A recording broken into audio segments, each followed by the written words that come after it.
this comment from Sebastian Barron 9645. He says, ultra-processed seed oils are unhealthy, but nuts and seeds in their whole form are undoubtedly beneficial to health.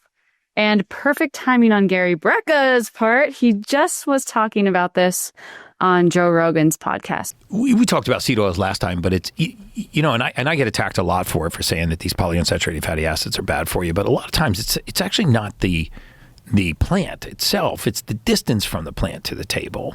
Right. You explained, because you were explaining the other day to us the process that it takes to turn rapeseed oil, which First is of all, what it's canola oil, Joe.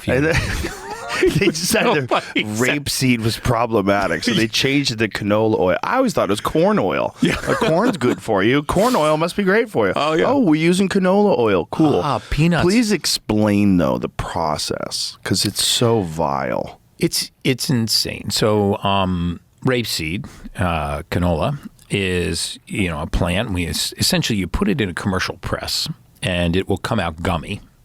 And so to degum it, you use something called hexane. And hexane, if you go to National Institute of Health or National Library of Medicine, you'll see that is a known neurotoxin. It's classified as a neurotoxin, same as fluoride, right? Which is actually fluorosilicic acid. We get to that later. But so we degum it with hexane. And then you take this degummed oil and you heat it to 405 degrees, which turns it rancid. I mean, there's no mechanism on Earth for temperatures to reach that much, especially plants to encounter those kind of temperatures. So now it denatures, it turns rancid. So now it's putrefied and it smells. So now you have to deodorize it. So we deodorize it with sodium hydroxide. So we degum it with a powerful neurotoxin. We heat it to 405 degrees and turn it rancid. And then we deodorize it with a very powerful carcinogen. And then in some cases, we bleach it and bottle it and put it on the shelf. All righty. Let's start with the comment, because I think I've seen that a couple places as well, where people are like, wait. It's just the soy oil. It's just the canola oil. You're fine if it's nuts and cashew butter in small amounts and, you know, fatty fish when you crave it. What are your thoughts there, Jay? Yeah, I think it's the same phenomenon that happens when, like, as a message blows up and gets larger, it gets diluted. And in this case, I think what's being lost, or what in the process of PUFA being problematic, shifting or morphing into seed oils are bad, which is a little bit better marketing and something people can obviously get behind. Part of the messaging has become it's the processing that's actually responsible for these being bad. And if you had it just in the natural forms, it's not a problem, as you were saying.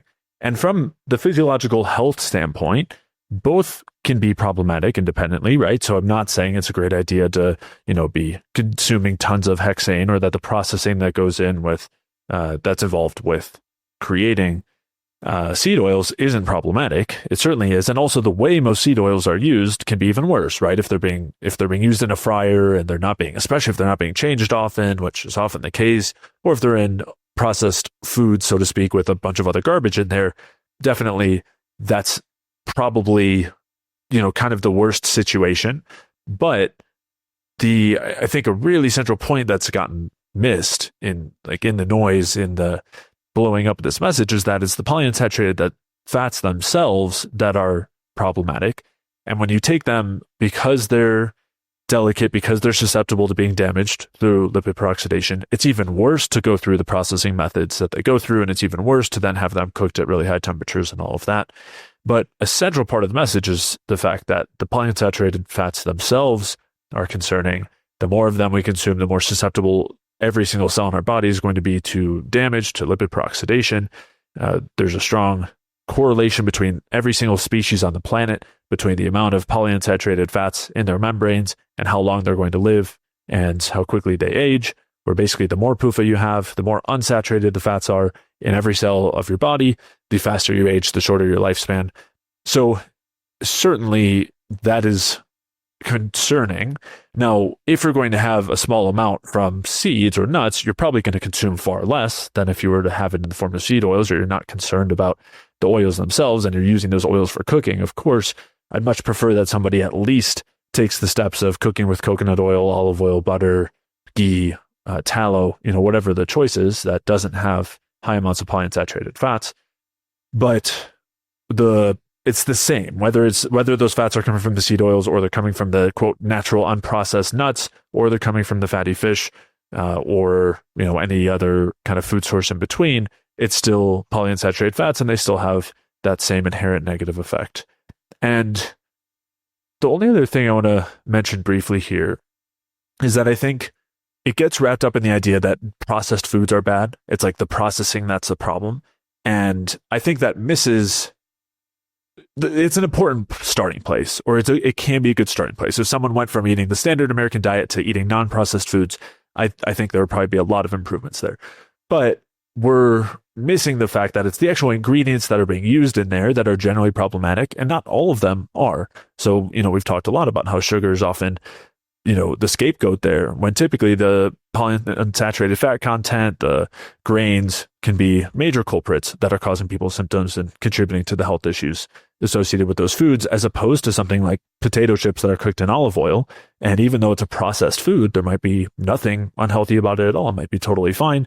Of course, for one individual, it could be problematic for a number of particular reasons, if they don't do well with potatoes and everything, or if they're trying to keep their fat intake low. But it's not the processing itself that's necessarily a problem. And the other thing is, I think it gives people who are reactive against this movement, it gives them fodder where they just have to focus on the fact that, there's no hexane actually in the final product, or sodium hydroxide isn't so bad. And so, these things are actually just the same as their natural counterparts, and they're not actually problematic unless you overeat calories, because of course we all know that's bad. And so I think in the dilution of the message, it ends up potentially leading people to apply it in an incorrect way that can lead to some negative health outcomes, but also leaves it kind of more vulnerable to getting taken down from people who are having the reflex against this idea that processing itself is the problem. Mike, I heard you're a big fan of PUFA, and that's what you use to moisturize your face, and you recommend all your clients, right? Did I get that correctly? Yeah, I rub myself down in salmon oil, and then I sit in a spurty lamp. That's why your skin is looking so luminous and glowy from here. But what are your... the age spots. In all seriousness, what are your thoughts here on both the comment from your listener and from Gary? I mean, I made videos about this recently, and I had a bunch of people in the comments saying things as well about, because I made videos specifically about how to protect yourself from polyunsaturated fatty acids. And I guess the first thing that I want to start out with here with is that so what is the benefit of them? And the major benefit of the polyunsaturated fatty acids that have been cited is that they lower cholesterol, which that's even questionable because we already know that total cholesterol and LDL cholesterol and stuff like this have just associative values with cardiovascular disease, and metabolic drivers are much more important than just what their total values are and whether the PUFA are lowering them or not. So that's the first thing is and then on top of that, there's other things that can affect the cholesterol values from dietary adjustment, even using monounsaturated fats or things like this, which have less of some of the concerns of the polyunsaturated fats. So it's first thing, there's not really that much benefit to them. So it's I don't see a great reason to say, yeah, we should incorporate these for this specific benefit, especially in any high amounts in the diet. So that's first things first. So we kind of rule out that there's this serious benefit that we have to incorporate them. The next thing is, and then one other thing is even in the meta-analysis systematic review, the effects are at best null, they're even. So maybe they're saying it's not really this big benefit, not really going to be a change. So it's there's not this specific reason that we incorporate them from the jump that you couldn't use other things that don't have the same problems to get the same outcomes. So there's just no reason to actually have them from the start. The next piece is they say, we have a requirement for them. It's okay, sure. Let's even say we have a requirement for them, right? Let's enter that frame and make the assumption here. Well, the actual requirement for the polyunsaturated fatty acids is, they say, even if you go the target at 2% of calories, most people will uncharacteristically, no matter what, be above that threshold, even on the most restrictive, low PUFA diet possible. It's the idea that you need to eat them because they're essential is ridiculous, because it's actually very difficult to actually get a deficiency of these fats overall, because the actual requirement could be as low as 0.5% of caloric intake which would be almost impossible to achieve on a normal diet. So we wipe out this idea that we have these essential fats that we need to incorporate. And so we don't really see this massive benefit. And then they're not like, the essential question is kind of null. So then the next piece that we get into is what are their problems? And Jay touched on them. So they create oxidative stress because their structure makes them very liable to be attacked by your active oxygen species and other free radicals in the body, which we are producing all the time. So the problem is not always acute exposure per se. It's also them being loaded up in your tissues. So even if you acutely eat nuts and whole foods and whatever else, and then you incorporate the polyunsaturated fats in your tissues long term, that's not a good idea, because we know that if you incorporate them structurally, when you do have an oxidative event, say you're sick, say you're exercising, whatever the deal is, then they're more likely to be attacked because of their structure specifically. So loading up your house with glass doesn't really make that much sense to me, or loading up your house with dynamite doesn't make that much sense. Again, especially because we have other fat sources that have beneficial effects that don't have the same problem. So you don't even have to use the polyunsaturated fats. The next thing is the polyunsaturated fats overall at large, whether they are from nuts and seeds or whether they are from seed oils, are and that's the same thing, the oxidative stress, that whether they're from seed oils or nuts and seeds, they still are the precursors to inflammatory molecules. They're still the precursors to the eicosanoids. Whether you get them from nuts or whether you get them from soybean oil, doesn't matter. They still are the precursors.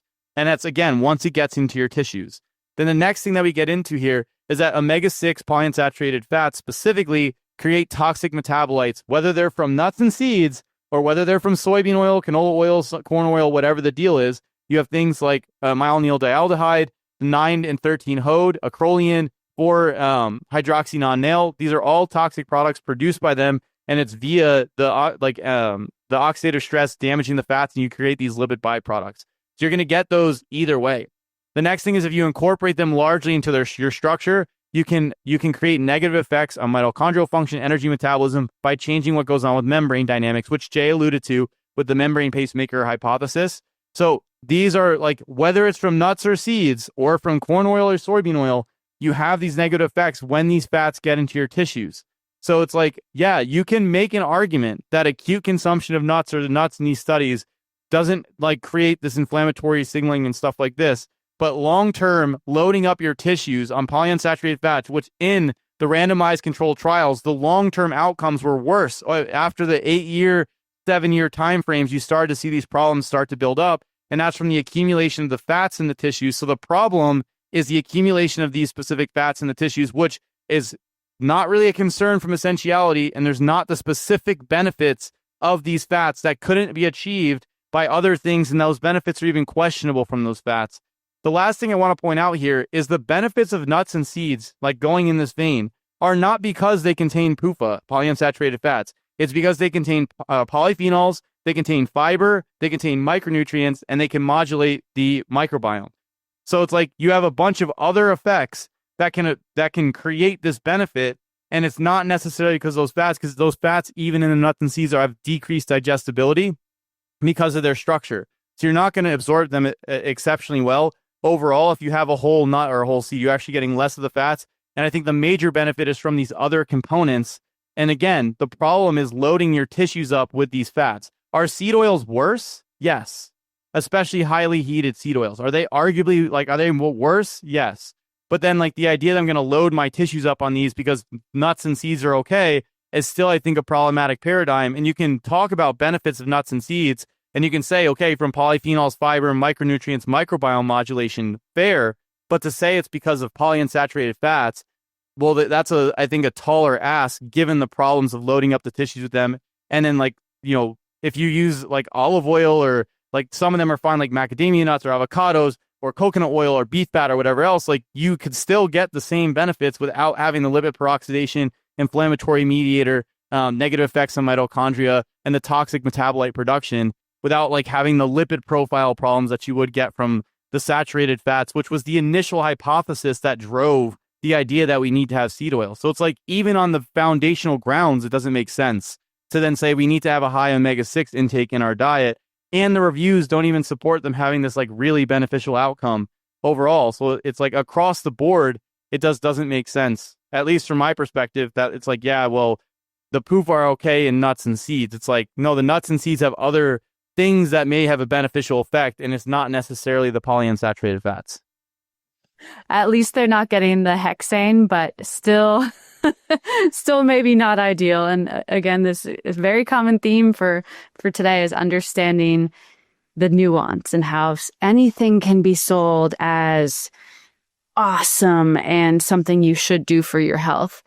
And we can also see what maybe is not spoken about or not shared as freely, and starting to understand more of what your body might need to thrive, and not just, these myopic claims like what made nuts and seeds popular, like Mike was saying, with all of these benefits. Okay, sure, we can get these benefits from maybe fruit and tea and chocolate instead. And understanding too, we are getting polyunsaturated fats from more of, eggs and even grass-fed beef. So understanding that you don't necessarily need more in your diet. Sure, I'm a big fan of moderation and treats. And, if you occasionally crave a little bit of peanut butter, that's okay too. But with awareness, with understanding of how you're tending to yourself and maybe some of the drawbacks. If you enjoyed that clip, you'll definitely want to download the free Energy Balance Food Guide. The Energy Balance Food Guide will help you determine exactly what to eat to optimally support your metabolism and help you lose weight, improve your digestion, get amazing sleep, boost your energy, and so much more. The Food Guide makes it extremely easy to get started with a bioenergetic approach to optimizing your health. So head over to jfeldmanwellness.com/guide to download your free Energy Balance Food Guide.